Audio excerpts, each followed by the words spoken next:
انجمن ملی حزب جمهوری خواهان یکی از دو حزب اعظم بزرگ امریکا که در شهر میلواکی ایالت ویسکانسین دایر شد، روز 15 ایول سال 2024 رسما میلیاردر 78 ساله دونالد ترامپ را نامزد خود به پرزیدنتی ابرقدرت بزرگترین دنیای معاصر اعلام کرد.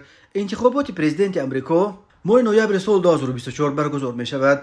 ترامپ علیه اسم نامزد به نایب رئیس جمهور را اعلام کرد. او همچنین معاون خود سناتور 39 ساله از ایالت اوهایو جیمز دیوید وینس را که بعد نشر کتاب یادداشت‌هایش با نام داستان روستایی نام برآورد انتخاب کرده است.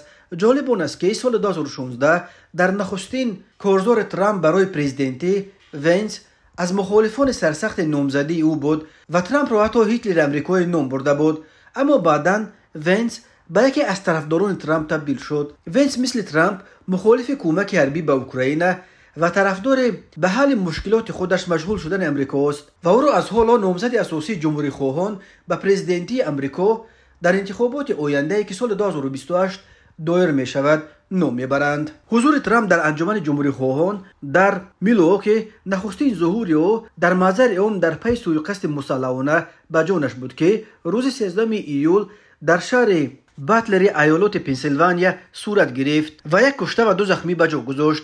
خود ترامپ در آن سوءقصد از گوشش تیر خورد و گفته میشد که اگر تیر هم اگه چند میلیمتر خطا میخورد میتوانست به سر ترامپ بزند. افسران خدمات مخفی امریکا که محافظت نامزدی جمهوری خواهان به پرزیدنتی رو به عهده داشتند با تیراندازی جوابی تیرانداز را که ساکن 20 ساله محلی توماس میتیو کروکس بوده است کشتند. انگیزه حمله او به ترامپ نامعلوم باقی میماند.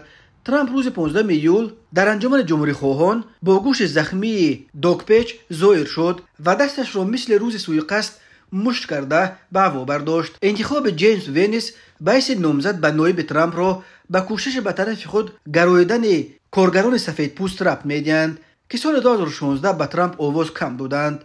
ترامپ ظاهراً با کمک وینس میخواهد آوازدهی را در ایالت‌های صنعتی چون پنسیلوانیا، میچیگان و ویسکانسین ببرد.